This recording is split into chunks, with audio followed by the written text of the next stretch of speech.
So it's been a curious couple of days for me. I've just recently started playing Diablo 2 again because I managed to find a patch to allow it to work on Windows 10, so as you can imagine I am very happy. But of course I needed to pick my initial class to which to start with, and I figured I'm going to play the Necromancer, as you probably discerned from the title of this video. I found myself coming back to my Dungeons and Dragons, and I was thinking about the various types of necromancy you can play, and there's usually two distinct types. There's the Curse Caster and the Minion Mancer. Or at least that's how I like to refer to them. But what I find most curious is that whenever anyone does a particular kind of necromancer, they usually get it wrong, and they usually get it wrong in a massive way. Because you can't really dabble in necromancy. That's the curious thing about it. Schools like abjuration, conjuration, transmutation, they're very strong schools and they're very versatile, and they don't really require you to have much invested in them. Necromancy just isn't like that. You need to really focus on what kind of necromancer you want to be, and you need to really invest in those choices as well. What you're going to find is that a Curse Caster Necromancer is going to have a hugely different selection of feats from, say, a Minion Mancer. So, first of all, you're going to want to think about, how am I going to make the Necromancy class stronger? And the only way to do that is by putting the right skills and the right feats in the right places so that you can get access to some of the better prestige classes and also improve your overall spellcasting capacity. So just as a quick start, you're going to want to get familiar with some certain rules within the Dungeon Master's Guide and the Monster Manual for both Curse Caster and Minion Mancer. More so, what you're going to want is page 300 and page 301. Now both of these are the conditions which are apparent within the game. If you are a necromancer, you need to be really familiar with these conditions and how they stack, how they interact with each other, and what potential there are behind them. There's going to be a lot of curses, there's going to be a lot of conditions such as fatigue, exhaustion, sickened, frightened. These are all very, very important things to remember. And they're all going to be stacking and going together in different ways. Some are going to be overlapping, whereas others are going to be working together to cause multiple effects. This is the meat of the Curse Caster. It's bringing your opponent down. Now, I mean, no, this is very obvious for me to say, but in order for you to get a real handle on it, you need to get really familiar with these two pages. That to one side, however, and we'll go on to the Minion Mancer. You need to be familiar with the Monster Manual. Again, this is where things get a little difficult. It's kind of like people who like the polymorph spell. Most of your time is going to be spent in the monster book as opposed to the player's guide. And this is where things get complicated. Because it's, what can I raise up? How many hit dice are they worth? Are they going to be skeleton? Are they going to be zombie? So all in all, you're looking at a big complication. You need to be really familiar with the monsters. You need to be really familiar with what kind of feats they have, which ones they're going to be allowed to keep after they've been raised from the dead, and which ones they're going to lose. So this is what makes the two classes, also the two variations of the single class, very difficult to play. Your cursing style of Necromancer is going to have to invest quite heavily in a high intelligence and probably in stuff like spell focus. Now, if you look closely at a lot of your necromancy spells, you're not going to see a great deal of them but require a saving throw in the initial anyway. Things like Ray of Enfeeblement and the like, or even a classic necromancy spell, Innovation, they don't allow a save. For the most part, they allow attack rolls. But when you do cast a spell that requires a saving throw, you want to make sure it sticks. Spells like Bestow Curse and Fear are very, very good spells, and Fear particularly is a vital spell for crowd controlling. And if things are saving against it, it's not doing its job. and that's when you really need it to work. So yes, do invest in spell focus, even though a lot of your spells are not going to allow a save. So the ones that do are definitely worth trying to make as difficult to resist as possible. The thing about the Curse Caster is you want to invest some feats into it, such as Skill Focus and maybe Fearsome Necromancy. It's actually an easier class to play because there's a lot less to think about. You don't have to worry about directing minions. You don't have to worry about cost of monetary value. So it's very easy to make a caster which works in a variety of situations, even in social situations where a curse could potentially lower some skills, potentially make their intimidations or diplomacy worse. So that there are other situations where the curse caster can be of more value. So, but mostly we're just going to concentrate on combat because at the end of the day, you're not really the talkative type. You let the other people in your group do that, and you sit back and you cast the spells that make people fall down. Unlike other wizards who, in my opinion, other wizards are supposed to be controlling the battlefield or preparing for other eventualities. Cursecaster does have a lot of requirements to it, however. You do need to invest in things like Spell Focus, you do need to invest in things like Fearsome Necromancy, and probably you want to invest in possibly Sickening Grasp. This is actually going to work kind of in your favour because a lot of the Pale Master stuff that you're going to be picking up later, if you choose to go down that route, and I really think you should, are going to be touch attack based. So obviously you'll be able to use your Sickening Grasp touch attack as well. Maybe not at the same time, I don't think, but you can definitely use it because you're going to be in that kind of close proximity. Therefore, this class you'll want to be able to shore up your defenses as well, so don't ignore your transmutations. You're going to be in the thick of it a lot, and you're going to need to be defended. So definitely have that mage armor up. Definitely consider those spells that really reduce their ability to hit you, as well as fear effects. That's a really strong one. Cursecast is also a little bit more flexible. You can definitely get some mileage out of the Fate Spinner Prestige class. You want your curses to be as difficult to resist as possible. And if you absolutely have to make a particular spell stick, Fate Spinner is a great way of doing this. Casting something like Fear along with a bit of extra spin just to get that DC a little bit higher can make all the difference. So it's definitely worth it. As I probably already mentioned somewhere along the line, what Cursecaster has over the Minion Mancer is that you don't have to worry so much about how many things you're trying to direct.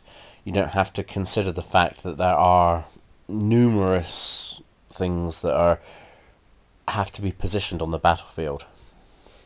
But also in the social situation, you don't have to consider the fact of what am I going to do with all these skeletons wandering around. I don't think people realise quite how much monetary investment there are in your minions.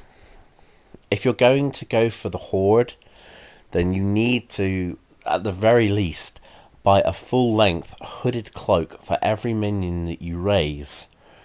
You can't walk into a town and just have skeletons wandering around. What are the guards going to think? I mean, let's be realistic. If I saw the Walking Dead coming towards me, even if I did live in a magical world where anything's possible, I'd still be concerned.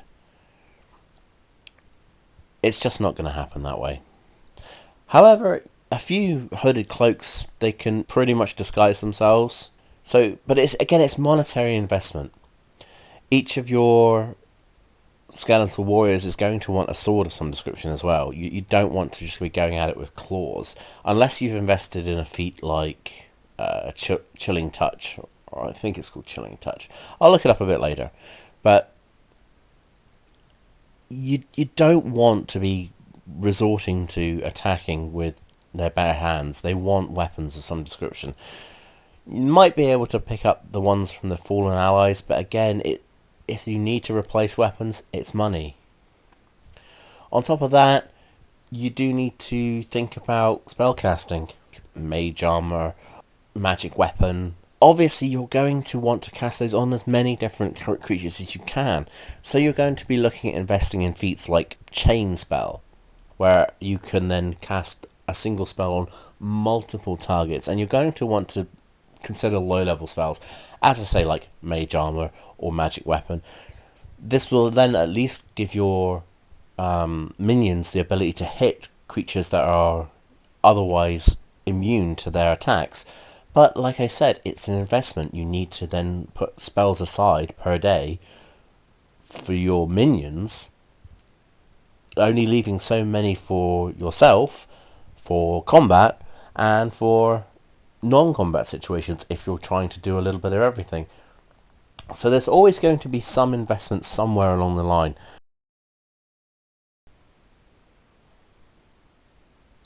But I don't want to dissuade people from playing the Minion Mancer if it's something they think they're going to enjoy. I just think that there's a lot that you need to put into it in order to make it work. Well, the first thing that's going to happen is if you've got a cleric in your group and you come across undead and you're trying to battle them, one of the first things that's going to happen is your cleric is going to go turn, and it works off closest target first. So if your minions are close by, they're going to run away, and the enemy are just going to be advancing towards you. So positioning is everything. On top of that, if the enemy is a cleric, they're just going to get turned or destroyed because they're just low-level minions. What you really want as the Minion Mancer is to have a couple of absolute terrors. You want some really big monsters. Hydras are great because they have lots of hit points, they have multiple attacks, they're really, really huge. You'll have to leave them outside of town somewhere, but if you just give them the command to lie down and don't move, no one's going to know the difference. They're not going to know that they're animate. But nonetheless, you want some big creatures because the attack bonuses are high, the hit points are high, the damage potential is good, especially if you're going with something like a Hydra. A 12-headed Hydra is a great thing if you can get hold of one. And literally as soon as you can cast Animate Dead, you can animate a 12-headed Hydra skeleton. So having a couple of those backing you up is great. But again, like I said, it doesn't work in the social situations. But that's not to say that Minion Mancer can't work in social situations. In fact, to a degree, it potentially could if you had the right setup. You would need those sort of spells that allow you to see through your minion's eyes or speak via your minion. There are a couple of spells like that. If you look in some of the more esoteric splat books, such as Spell Compendium, or if you're feeling particularly dirty, you could look in Book of Vile Darkness. Either way, what you're trying to achieve is some semblance of utility. As a necromancer, you want to show your party just how useful your minions can be, rather than just providing a distraction or a meat shield. So I've really gone on long enough about the two variations of the class. So I think I'll just wrap up by saying if you're going to play a Necromancer, you're going to want to start with a Curse Caster. I wouldn't go for the Minion Mancer straight away. To be honest, if you're going Wizard, you have to realise that Clerics basically do Minion Mancer better. It's just, there's no two ways about it. Clerics are better at it. However, no one is going to be able to bring an enemy as low as a Necromancer can. A Necromancer is just going to take his chosen target and just crush it beneath his boot. And he does it better than any other class. Now, what I think I might do is just go ahead and make a complete Curse Caster video and a separate Minion Mancer video and my thoughts on them. And I'm going to do a complete build. because you're probably thinking, well, it doesn't really, this video doesn't really tell me a great deal about the two variants. But then again, that's not what it was for. It was to try to show you a quick rundown of which way you want to go if you're planning on going back to this classic game. Now, I mean, I love mages, and I particularly love the School of Necromancy. It's definitely my chosen specialist subject. But I think if you just kind of take some of these into account, it'll make your progression that much easier. So be on the lookout for the Curse Caster video. Be on the lookout for the Minion Mancer.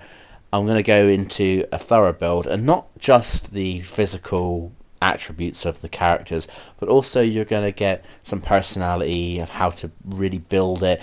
I'm going to go over some of the misconceptions in Necromancy so that you can get an idea of how you could play it, rather than always falling back on the dark, brooding, miserable loner character, because at the end of the day, I've already said the loner character just really doesn't work in a D&D situation, because you're in a group of friends, you're trying to be social, and you're instantly saying, well, I'm going to take my character and just put him away from the group. There are other ways around it, and I really think that you can have a lot more fun if you're getting involved. So I'm going to come up with a few character archetypes as well, just to help the players along, you know. But yeah, I mean, I'd really appreciate any feedback, and if you have any requests on character builds, you know, that I'll be taking them. I'll do other things as well, like, you know, other editions, but this is really my kind of specialist area, 3.5. So if you have any problems, or you have any, you know, suggestions, you know, by all means, I'll have a read.